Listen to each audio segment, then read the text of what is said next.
It's still unclear as to why Justin Trudeau decided suddenly to blurt out such a strident pro-choice position when it came to abortion and the vetting of candidates for the Liberal Party. But it certainly has the nation talking about abortion, for better or worse. He may have done it with some calculated strategy in mind that isn't yet clear to me. Hey, I'm not a part of the Liberal Party. Or it may have been, as has been called, a bozo eruption. We'll get to that in just a moment. But Alyssa Galob is here from Campaign Life Coalition. Welcome. Thank you for having me. In the midst of all of this, some people have been throwing out the idea that Canada should be funding abortion in other countries.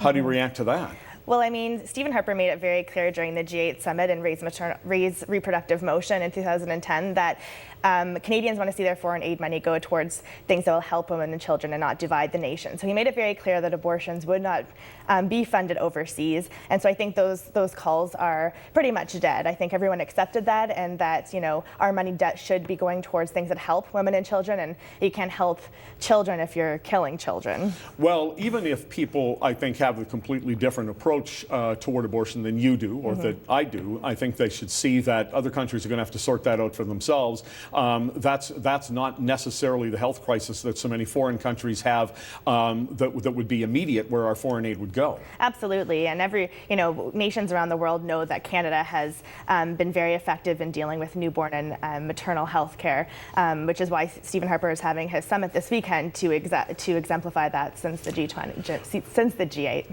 All right. Were you surprised when Justin Trudeau came out with this position? I mean, clearly you have a different agenda than him, but nobody has an agenda to put anti-abortion bills on the table. So what's he doing? Well, I'm only surprised when he says something intelligent, to be honest, so it didn't shock me too much. However, I think that he definitely will come to regret that if he hasn't already, with his own caucus being so disgruntled, with Jimmy Kay coming out 6 days ago saying that, you know, Liberals are like trained seals and they don't know how to think, and now John McKay coming out just yesterday in a recorded session saying that, you know, Justin Trudeau had a bozo eruption, and it boggles his mind that, you know, he would say something like that and they would continue on with that thought process. Well, because he didn't want to have to fight this during any kind of election or any process. He just doesn't want constituents coming up and confronting him on that issue, and he didn't think that that he needed to be in this position as an MP.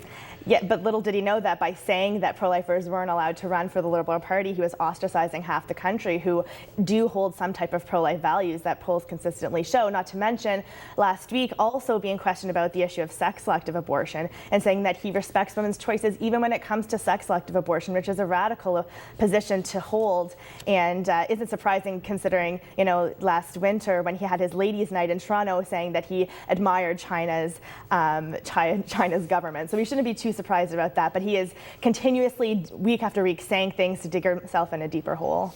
Well, you can have a debate that would garner various levels of support depending on how aggressive you wanted to get on abortion legislation. If you wanted to outlaw it completely, I don't know that you could get Canadians to vote for that. If you wanted to outlaw it in the third trimester, I think you could get Canadians to outlaw that, and I think you could very easily get the majority of people to say that they disagree with sex selection abortion.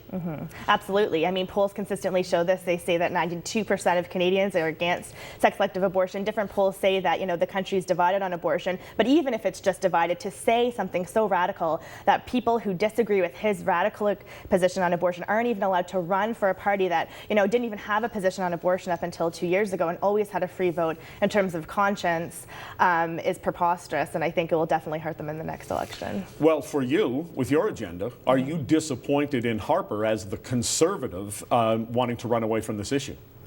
Absolutely we are, but I mean, despite Harper having his own stance on abortion, many of the caucus are pro-life, and we see that, you know, with Stephen Woodworth's motion 312, you know, that got shut down in Parliament, and the day after Mark Warwick came out with his motion 408. So obviously this is an issue that his caucus wants brought up regardless of how he has to deal with it, and I think that the support behind those two motions, regardless of how they dealt with in Parliament, shows that Canadians do too.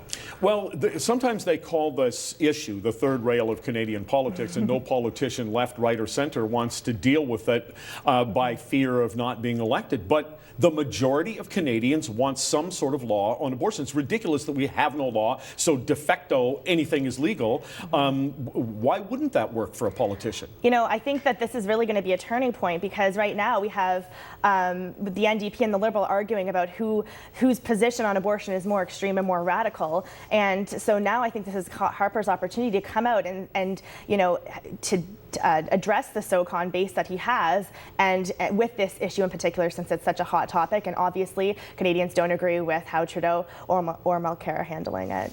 Well, I have to tell you that I actually gave Justin Trudeau some points on consistency when he wouldn't come out against sex selection abortion, because to me, I think if you're against abortion, certainly you see how horrifying it is, but I find it weird that there are people who think, on the one hand, abortion is absolutely a woman's right, no question, don't question her decision, that's her decision to make. Oh, unless she decides because it's going to be a girl. Well, to me, that takes a mental bending over backwards that I don't understand. It's the greatest gender discrimination, masked and cultural, you know, culturalness that we have to date. And I think that, you know, Mark Steyn puts it well when he says that a woman's right to choose has become women choosing there be no more women.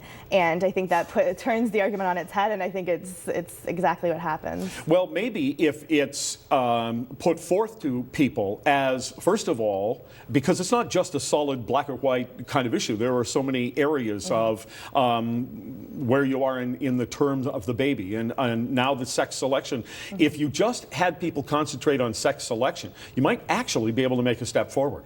Which is what Mark Warwood did. You know, he said this, but we weren't going to pass a bill to make it illegal or anything. We were just going to pass a motion calling on the government to condemn this practice, just to say that this is wrong. And Harper wouldn't even let it go to a vote. So I think that there is some things that need to be worked on within the Conservative caucus for sure when it comes to that. And that was tried already. But I think that, you know, if you go with the Democratic vote and what the Canadians actually think, then it would pass in government for sure. Thanks for coming by. Thank you for having me.